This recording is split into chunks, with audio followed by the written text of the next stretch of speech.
Bueno, luego, pues el día domingo 16 de octubre, fuimos a una entrevista con Andrés Carrión del programa Hora 25, que inauguraba este programa. Yo sinceramente creo que fue un error ir a ese programa. Yo aprobé, pero algunas veces me sacan decisiones un poco a la rápida, porque cuál era el valor estratégico, uno se exponía, etcétera. La verdad es que entre el Amazonas me trataron muy bien, lo cual ratifica pues algo que he aprendido mucho, hace mucho tiempo, que puede haber instituciones muy malas con gente buena que ya ni se da cuenta en lo que está viviendo, en lo que está participando. Miren el problema del IFA. Probablemente hay soldados bien intencionados que odian al gobierno porque creen que estamos quitándole su IFA, sus logros, cuando tratamos de lograr equidad. Entonces, no es que alguien está en otra posición y por eso es malo. Pero, obviamente, pues, sí hay actitudes equivocadas. Y vamos a ver, pues, lo que es el Amazonas. Y yo no puedo, como presidente, conectar esa clase de instituciones, esa clase de canales. Y el mismo Andrés Carrión, yo no creo que sea una mala persona, pero se había portado tremendamente mal. Felizmente, después de un principio bastante tenso en la entrevista, durante la publicidad, hablamos, se aclararon algunas cosas, de hecho, con mucha caballerosidad, me pidió disculpas por algunos excesos que había tenido. Bueno, y yo aprecio esas cosas cuando la gente sinceramente pues reconoce sus equivocaciones. No creo que sea una mala persona, pero en la misma mentalidad, el espíritu y cuerpo. Correa enfrente a la prensa, todos nos unimos para hacerle carga a Montón, y una vez que se ha derrotado, el que osó desafiar, no agachar la cabeza frente a la prensa, una vez que se ha derrotado, ahí sí empezamos nosotros a sacarnos los trapos sucios, las tripas, etcétera, porque entre ellos también se odian, entre muchos periodistas. Pero ahorita tienen un enemigo común, Rafael Correa. ¿Por qué? Porque no logramos someter a su gobierno, ni lo lograrán someter, compañeros. Te creo que fue un error, pero bueno, ya son cosas que suceden.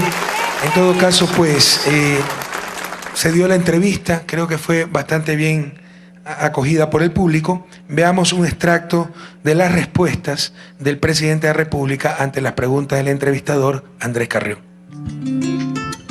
Rafael Correa Delgado, presidente constitucional del Ecuador, en la entrevista con Andrés Carrión. Deuda pública. Pero aquí les traje el manual de finanzas públicas del Fondo Monetario, cómo se contabiliza la deuda. Cuando se contabiliza de esta forma la deuda asciende a 25% del PIB más o menos, la que es consolidada. ¿Okay? Es solo sector público con sector privado, sector externo, no al interior del sector público. Cuando sumamos todo, tradicionalmente está en 38-39%, pero aquí le suma cualquier cosa. Y eso no es técnico, por ejemplo, los préstamos de menos de un año no es técnico incluido. Eso es una barbaridad. Aquí está el manual. O sea, no discutamos. Aquí, si usted se fundamenta esto en el Fondo Monetario Internacional. Pues si con eso se hacen las comparaciones internacionales. El Banco Central Europeo así también lleva la estadística, los grandes países, los países desarrollados. Nosotros llevamos una estadística mucho más estricta, contraproducente, pero al menos seamos consistentes, pues. Vamos a ir a América Latina, 38.7%. La deuda. Ecuador, esto está un poquito atrasado, el 2015 está en 32.7%, ahorita estamos más o menos en el promedio. Estados Unidos está en 105%. Pero nos quieren hacer asustar con estas cosas, por favor. Para el desarrollo se necesita financiamiento. Gracias a la obra que hemos hecho, está ahorrando el país unos 3.600. El próximo gobierno va a ahorrar 3.600, la sociedad en su conjunto, no solo el gobierno, unos 3.600 millones de dólares anuales. Pero para eso se necesita para que nos presten. Crecimiento económico. ¿Se acuerda toda la larga que hicieron cuando el Fondo Monetario sacó 4.5 de crecimiento? Eso fue 4 días antes del terremoto. El terremoto redujo 0.7% más el crecimiento. Debieron estar en 5.2. Perdimos contra Oxy, 1.000 millones, eso significa un punto de crecimiento. Debimos estar en 6.2. Y oh, sorpresa, ajusta, pero no para arriba, para abajo, al 2.3%, dándonos la razón. En el 2016. Sí. ¿Y cuáles son los elementos para dejar de bajar tanto como estaba previsto con el Fondo Monetario Internacional? Reducir el decrecimiento. Sí. Toda la política que hemos hecho, la salvaguardia, entre otras cosas. Eso ayudó. En dolarización, para que funcione la economía, básicamente es cuántos dólares entran. Si tenemos un sector externo por desplome de exportaciones, más de 9.000 millones, por pérdida de financiamiento, 2.000 millones, por pago occidental, 1.000 millones más, 12.000 millones de dólares, 12 puntos del PIB, y no cierre ese de sangre, ¿por qué? Se sigue importando, y como se encareció el país, no se puede exportar por la apreciación del dólar, no se puede exportar, quiebra, colapsa la economía, colapsa la dolarización. Se pusieron salvaguardias, ¿no? Aranceles extraordinarios, y con eso, además de la recesión, donde se consume y se importa menos, hemos logrado por fin, el primer semestre, saldo positivo en el sector externo. Eso implica ingreso de dólares. Cuidamos a los bancos. Ahora tienen excedente de liquidez, tienen que colocar eso. Y todo eso son los factores que sirven para que se reactive la economía. Refinería de Esmeraldas. Esto es de Salomon Associates, ¿no? Clasificación de las refinerías. Estados Unidos, Canadá. Entonces ven en qué cuartil está. El rojo es el peor, el verde el mejor. Nuestra refinería en Latinoamérica, Refinería Esmeralda, se encuentra, más del 90% de eficiencia se encuentra en el máximo, en el top. Nosotros tenemos 92% de eficiencia. Antes estábamos en 72%. Casi en el cuarto, se logró con esta en el último cuartil, con la repotenciación. Tenemos las refinerías más modernas y eficientes del mundo, no solo de América. Reformas de seguridad social, policía y fuerzas armadas. Por favor, es que también se dicen cuánta barbaridad en este sentido, que se está acabando el régimen especial. Primero la Constitución habla de podrán tener un régimen especial. Yo creo que deben tenerlo, porque la profesión militar policial es distinta a las otras profesiones, aunque también hay profesiones con grandes riesgos, etc. Pero ¿en qué consiste un régimen especial? No es ser república independiente. ¿Qué tiene que ver el ser policía o militar con que se ajuste la pensión, con que la pensión sea el último sueldo y el sector civil sean los 5 mejores años de sueldo? No tiene nada que ver.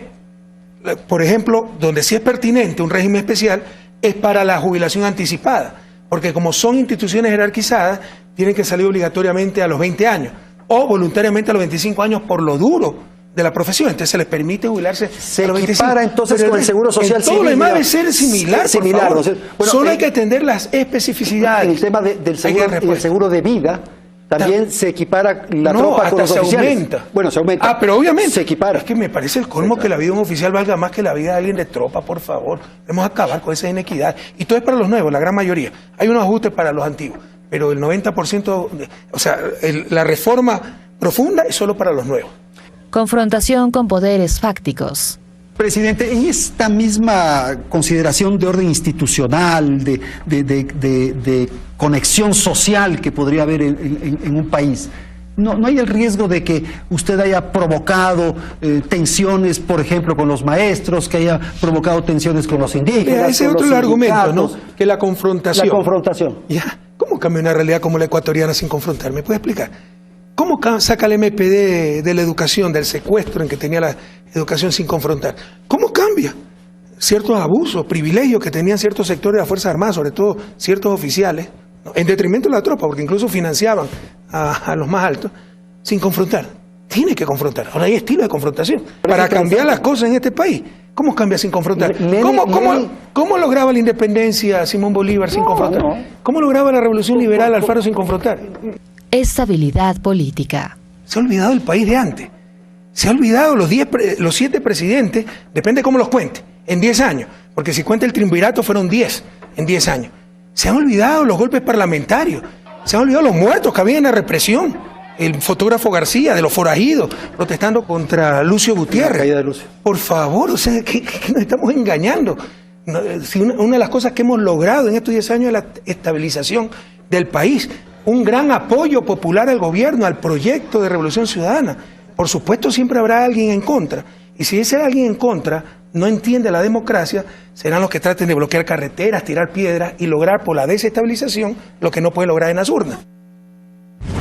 Ya tenemos presidente, tenemos a Rafa. Algunas de las cosas que se dijeron en esa entrevista. Pero como le decía, yo creo que fue un error, no debía ir. Y no tanto por Andrés Carrión, que de todos modos, con todo lo que había hecho y dicho y entrevistado, y los tweets que manda siempre contra el gobierno, repitiendo cualquier cosa, insultos, etcétera, no debía ir. Pero, además, pues, ¿cómo cambia la gente, no? Este es el libro de Andrés Carrión, cuando tenía unos 28, 29 años. ¿En qué año fue este libro? Si me dicen... Ha de haber sido hace unos 30 años, ¿no? 29 años el libro, año 87. Déjame ver, verificar. Sí, 1987, hace 29 años. Andrés era un hombre de 58 años por ahí, ¿no? Te habrá tenido unos 29 años. Empieza primero con esta frase tan bella, ¿no? Hay quienes luchan un día y son buenos. Hay quienes luchan un año y son mejores. Hay quienes luchan 10 años y son muy buenos. Pero hay quienes luchan toda la vida. Ellos son los imprescindibles. Esta frase es nada más y nada menos que de Bertolt Brecht, dramaturgo comunista de la antigua Alemania, República Democrática Alemana. Recitaba intelectuales comunistas en su época de joven. Y no estoy muy de acuerdo con lo que dice Bertolt Brecht. Yo creo que hay que luchar toda la vida y jamás ser imprescindible. Pero fíjense lo que dice. Y si me ponen por favor en pantalla, cómo cambia la gente. Pero nosotros seguiremos luchando por los Andrés Carrión cuando eran jóvenes, como el Principito, ¿no? Andrés Carrión cuando era jóvenes. Ojalá los jóvenes de esta generación de la victoria, de la Revolución Ciudadana, nunca cambien sus principios, nunca cambien sus valores, nunca cambien su correcta, su justa rebeldía, nunca se me dejen domesticar por la sociedad, por el establishment, por el status quo. Miren lo que decía. La televisión en el Ecuador está en manos de poquísimas personas o familias. Esto no está diciendo Rafael Correa, lo está diciendo Andrés Carrión cuando era joven. Probablemente es el monopolio más cerrado y controlador. Imagínense, ahora trabaja en esos monopolios cerrados y controladores. Como se sabe, en torno al poder de la televisión, está diciendo que la televisión es un poder fáctico, lo que siempre hemos dicho, pero cuando lo digo yo me manda a la Comisión Interamericana de Derechos Humanos y a la CIP, ¿verdad? Esto lo decía Andrés Carrión cuando era joven. ¿Qué pasó, Andrés? ¿Qué pasó con tantos ciudadanos que mostraron tanta rebeldía en la búsqueda de la justicia cuando eran jóvenes y se dejaron domesticar con el tiempo, ¿no? Y buscaron tan solo instalarse en una sociedad y no cambiar esa sociedad tan injusta? Como se sabe, en torno al poder de la televisión se producen los mecanismos de influencia y presión más importantes que ocurren en la existencia social del país. Esto parece que le estuviera diciendo Rafael Correa, ¿verdad? Pero yo por decir esto hoy, que es la verdad, entonces he atentado a la libertad de expresión. Esto le decía Andrés Carrión hace 30 años. ¿Cómo cambia la gente? Les insisto, les repito, porque es terminante, ¿no? Lapidario esto. Como se sabe, en torno al poder de la televisión se producen los mecanismos de influencia y presión más importantes que ocurren en la existencia social del país. ¿Saben lo que están ratificando aquí, no? Esto es un secreto a voces, esto todo el mundo lo sabe. Pero otra cosa es decirlo. Aquí está ratificando que los medios de comunicación, ese poder fáctico, presionan, ¿no? Influencian y de esa manera condicionan la existencia social del país, sin ninguna legitimidad democrática, sin ningún contrapoder, sin ningún control. Por eso la ley de comunicación, por esto precisamente, para combatir lo que Andrés Carrión cuando era joven llamaba los monopolios más cerrados en manos de unas cuantas familias, es que la revolución hizo la ley de comunicación para defender a nuestros ciudadanos de estos monopolios, compañeros.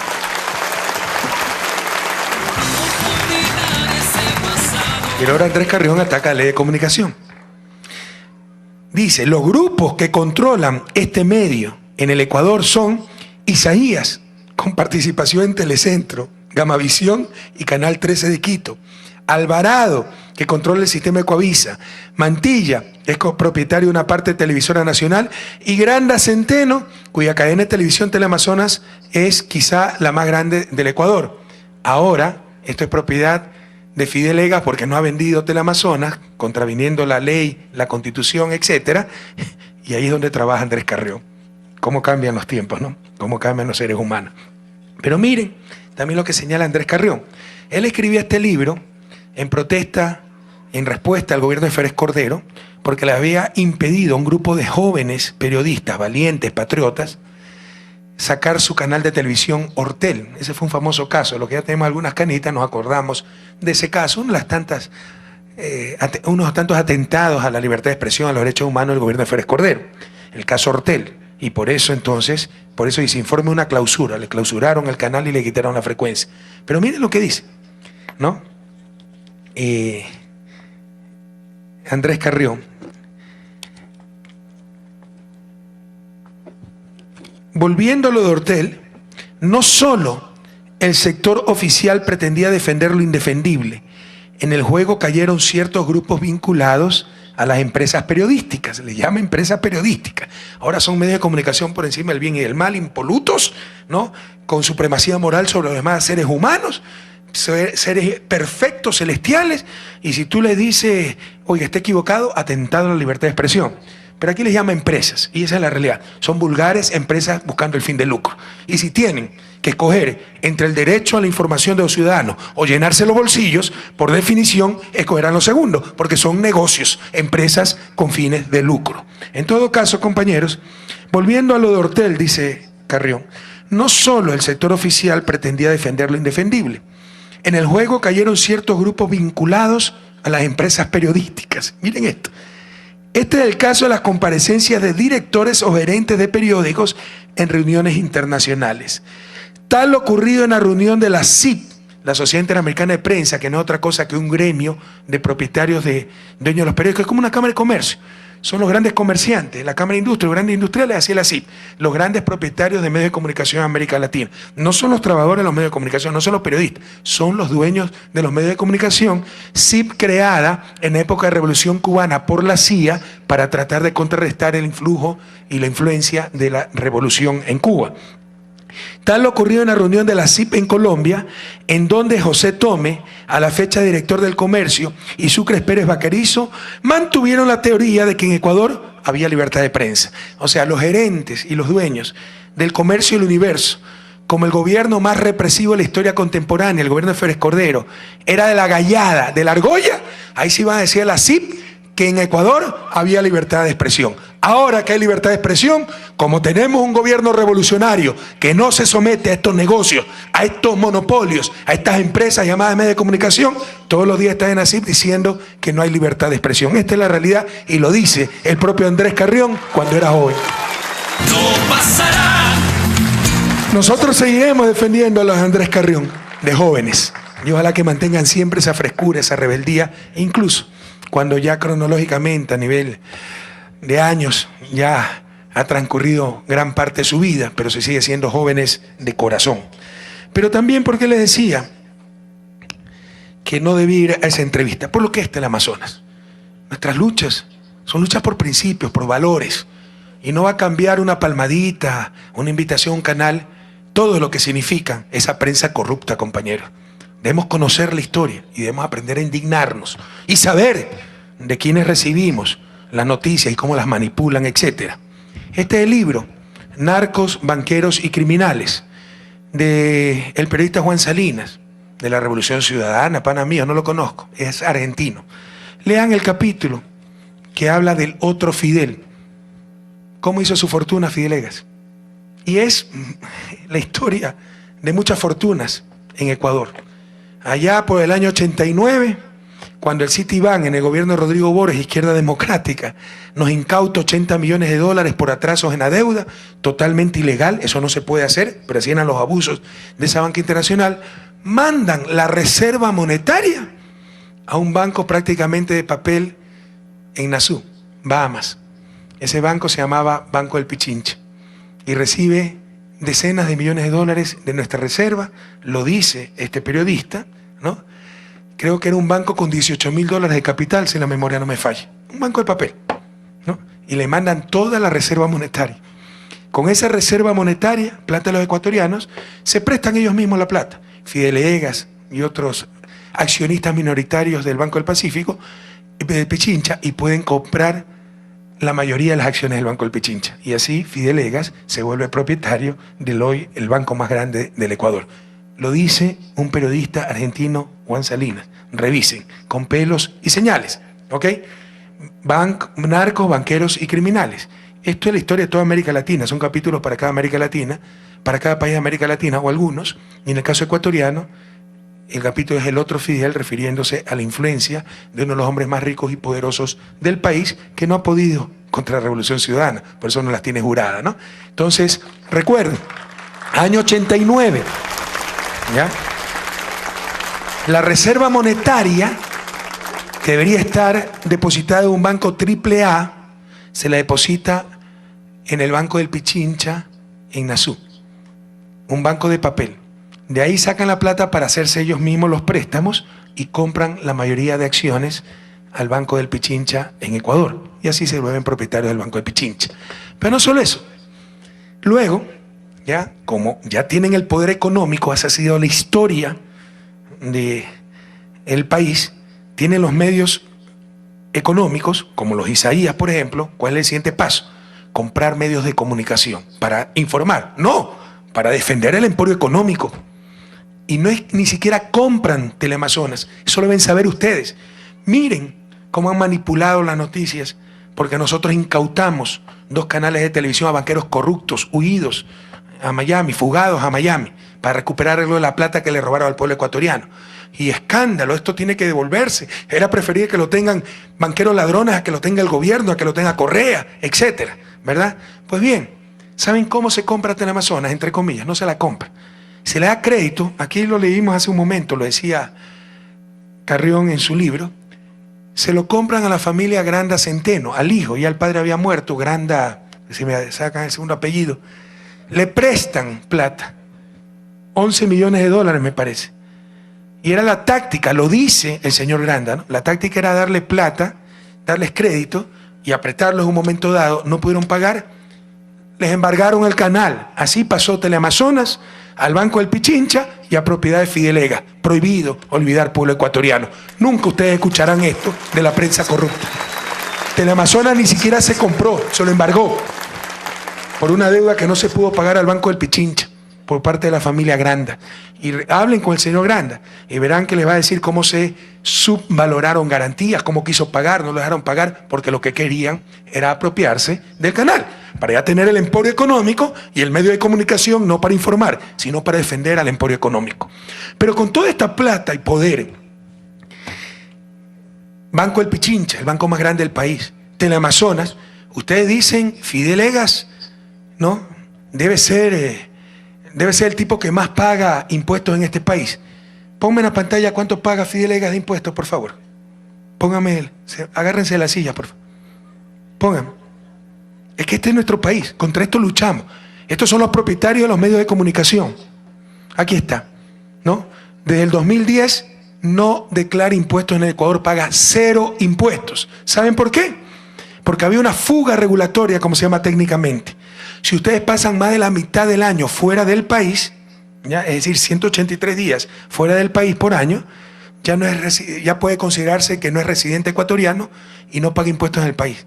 Y eso es lo que ha hecho Egas para no pagarle impuestos a su pueblo y paga impuestos en Perú y en España, porque pasa 183 días cada año fuera del país para no pagar impuestos en su propia patria.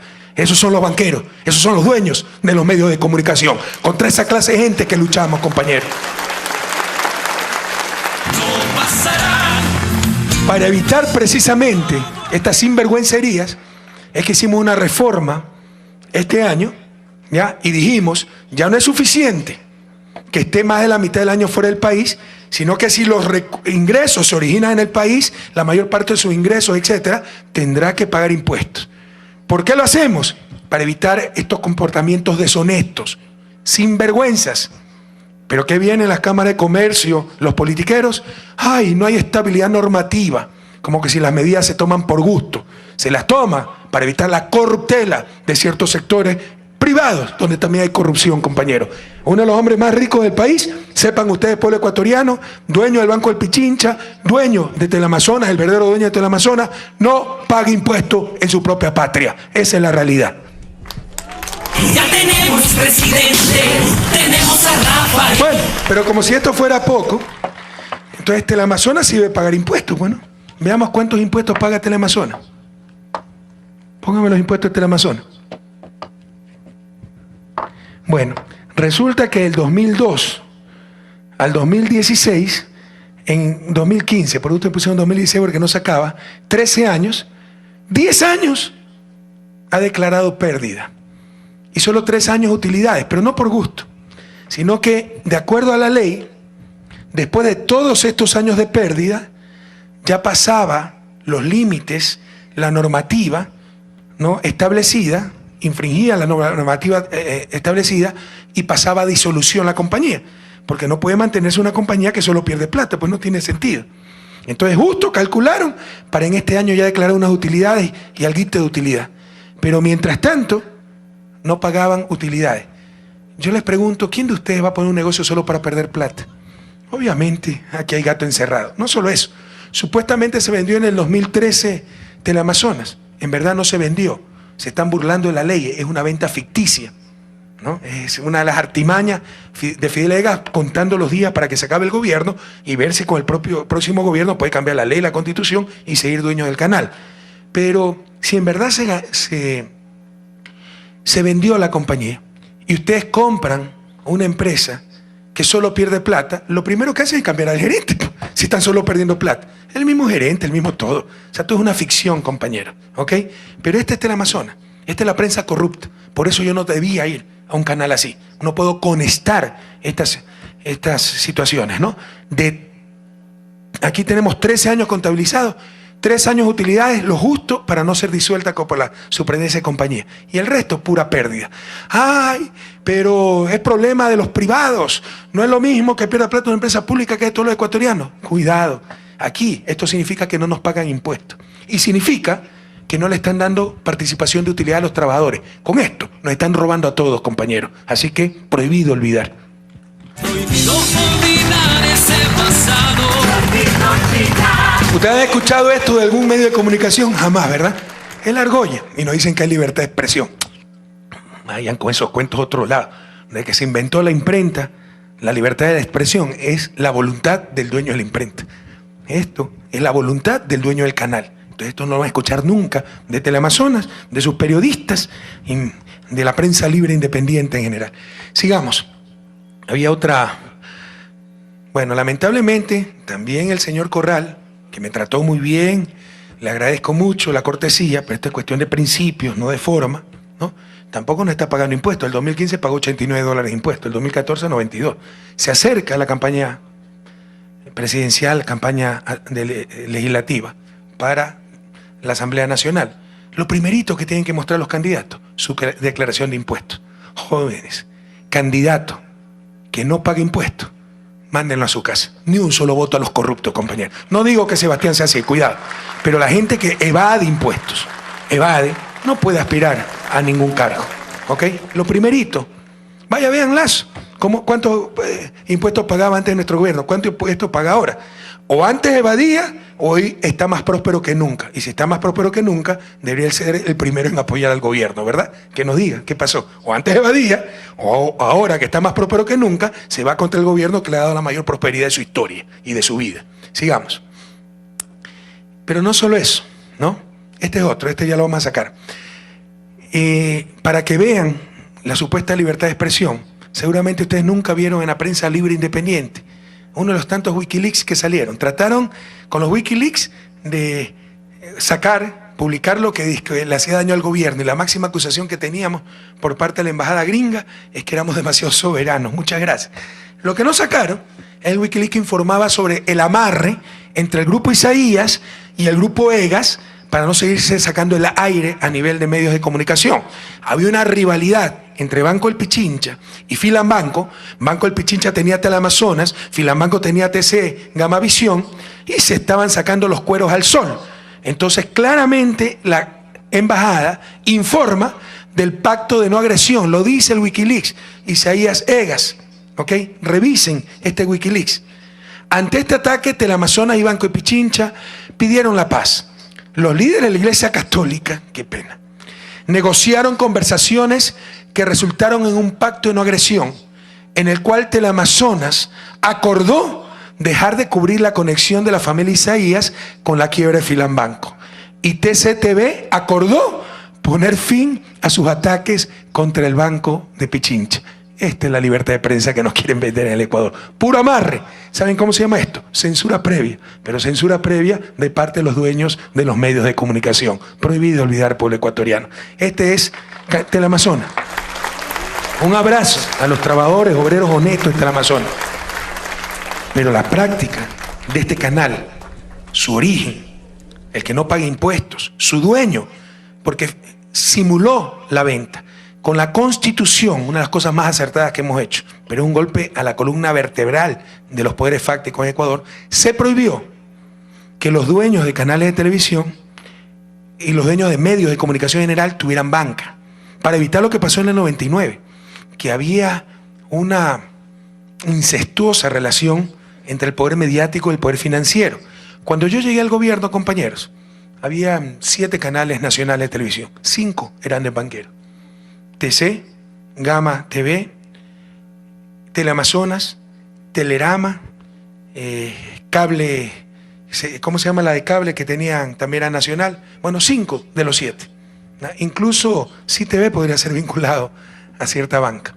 Entonces ustedes se imaginan, si viene un presidente patriota y quiere evitar el chulco y que se paguen tan altas tasas de interés y quiere controlar las tasas de interés, tiene una campaña brutal, pues, en los medios de comunicación de los banqueros. Parece que es una bestia, que todo está mal, y van a entrevistar a los de AGIC y van a entrevistar a todos los que les conviene para engañar a la gente. Así es como nos manipulan. Entonces, una de las cosas más sabias que hemos hecho, más acertadas, que cada vez nos diferencia más del resto de países de la región, para tener una patria más libre, más soberana, mejor información, es haber prohibido constitucionalmente que los banqueros tengan medios de comunicación. Por eso se dio un plazo para que todos los banqueros vendan sus canales, y así pasó, excepto 2, uno de ellos Teleamazonas. Simuló la venta, mandó las acciones a un fideicomiso manejado por ellos mismos, donde se le da, tiene las acciones y el Banco de Pichincha le da crédito a los trabajadores de Teleamazonas para que compren las acciones. Y de repente pueden ver ahí a alguien con 10 millones de crédito para comprar las acciones. Pero eso sí, no las puede vender las acciones. Y si se va, tiene que devolver las acciones al fideicomiso. O sea, nos creen estúpidos. Hasta el punto que la superintendencia, aquí en la pantalla pueden ver los artículos constitucionales que prohíben a los banqueros tener canales de televisión, y la superintendencia, ante la venta simulada, puso el respectivo juicio. ¿Ok? Póngame por favor el juicio. Ya lo ganó en primera instancia, pero con toda la plata que tiene Egas y todos sus abogados, esto se ha demorado 3 años la primera instancia. Y están esperando que se vaya al gobierno para ver si logran presionar a la justicia y la segunda instancia torcer las cosas. ¿Tienen por favor el juicio? ¿Ya? Entonces ya le voy a poner, ¿no?, el juicio que tiene. Ya se lo ganó en primera instancia. Se ratifica que la venta de Teleamazonas es venta simulada, que el dueño sigue siendo Fidel Egas, como todos sabemos, ¿ok?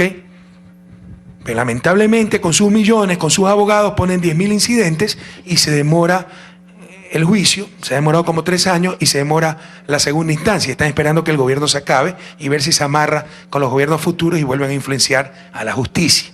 Ese es que está en el Amazonas. Entonces yo no debe ir a un canal así. Yo no puedo conectar esa clase de cosas. Yo no puedo conectar a la prensa corrupta, compañeros. No pasarán, no volverán a pasar nunca más. En el camino nuestros anhelos perdurarán. No pasarán, no volverán a pasar nunca más. Les repito, la historia de Teleamazonas.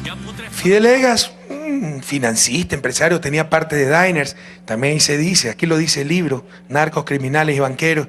Cuando un importante grupo tiene problemas legales en Colombia, poseía parte de las acciones de Diners, entonces las compra Egas. Luego, 89, le depositan la reserva monetaria del país. La reserva monetaria del país en un banco de papel en Azul. Con esa plata se hace crédito él mismo para comprar la mayoría del Banco del Pichincha. Si en algo estoy siendo impreciso, que le reclame a Juan Salinas, autor de este libro. Estoy repitiendo lo que dice Juan Salinas. Aunque sí les puedo decir que la reserva se depositó en el Banco del Pichincha en Azul. ¿Ok? Con esa plata adquiere Banco del Pichincha. Luego, el siguiente paso para blindar el imperio, comprar un canal de televisión. Pero ni siquiera lo compra, lo embarga a la familia Granda Centeno, a su hijo, el señor Granda Garcés. Hablen con el señor Granda Garcés y verán cómo le subvaloraron las garantías. Cómo él quería pagar, pero el otro no le dejó pagar porque quería el canal. Luego, se supone que es quizá el canal más grande del país y no paga impuestos, solo trabaja a pérdida. Luego, amarra con los Isaías, la prensa libre e independiente. No, hagamos las paces, yo no te saco tus trapos sucios, no saques los míos. Eso se llama censura previa. ¿Quién ha ido a la CIP por eso? ¿Qué otro medio privado ha publicado esos Wikileaks? Y por último, Teleamazonas ni siquiera paga impuestos y vende, y este señor ha hecho una venta simulada de Teleamazonas. ¿Encontraron, por favor? ¿No? Aquí está, ¿no? Informe ejecutivo, juicio de desinversión en el medio de comunicación Teleamazonas. Están los antecedentes. Pónganme, avancen por favor. ¿Ya? Sigan. ¿No? Bueno, yo les pedí el juicio. Si me consiguen más adelante el juicio, donde ya está la sentencia primera instancia, donde se dice que es venta simulada. Pero Pero este señor es como Chevron, no tiene 400 abogados, centenas de millones de dólares para demorar los procesos y ver si se va a Correa y con el próximo gobierno se lo puede someter y se puede someter a la justicia. Eso es el lindo canal. Yo no podía ir hasta el Amazonas. Para no olvidarnos de esto, veamos el siguiente video que lo voy a mandar en redes sociales.